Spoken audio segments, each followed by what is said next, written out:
আমি মনে হয় বুঝাতে পারছি না, আপনি আমাকে দেখেন, আমি আব্দুর রহমান, আজকে আমার গায়ে সাদা জুব্বা আছে, আমার হাতে ঘড়ি আছে, মাথায় টুপি দিয়ে পরিষ্কার চকচকে ঝকঝকে হয়ে আপনাদের সামনে বক্তব্য দেওয়ার জন্য এসেছি। বিশ্বাস করেন, আল্লাহর কসম করে বলছি, আপনি বিশ্বাস করেন, আল্লাহর কসম করে বলছি, কিয়ামতের দিন আমি আব্দুর রহমান অবস্থায় আল্লাহ তাআলার সামনে দাঁড়াবো। আপনি বিশ্বাস করেন, আপনারা প্রত্যেকেই সেই দিন ওই প্রতিপালকের সামনে হফাতান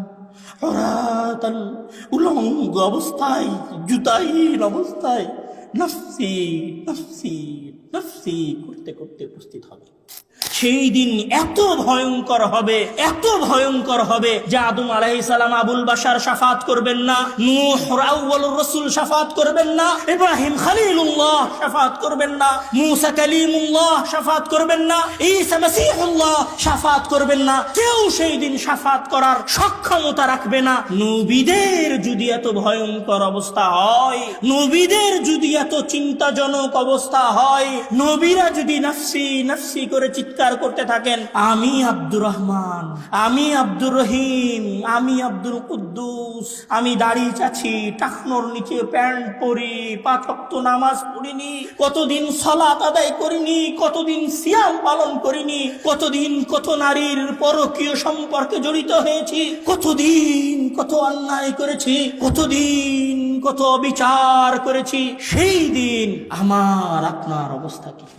ওই মানুষেরাও কিয়ামতের দিন মহান আল্লাহ তাআলার সামনে উপস্থিত হবে, আর মহান আল্লাহ তাআলা বলবেন, আল-ইয়াউম নাখতিমু আলা আফওয়াহিম, আজকে আমরা তোমাদের মুখ সেলাই করে দিব, তোমাদের কারো মুখ দিয়ে কোনো কথা বের হবে না। ওয়া তুকাল্লিমুনা আইদিহিম, সেই দিন তোমাদের হাত কথা বলবে, ওয়া তাশহাদু আরজুলুহুম, এবং তোমাদের পা তোমাদের বিরুদ্ধে সাক্ষ্য দিবে। তখন আপনি বলবেন, ওয়া ক্বালু লিজুলুদিহিম লিমা শাহিদতুম আলাইনা, ক্বালু আনতাকানাল্লাহুল্লাযী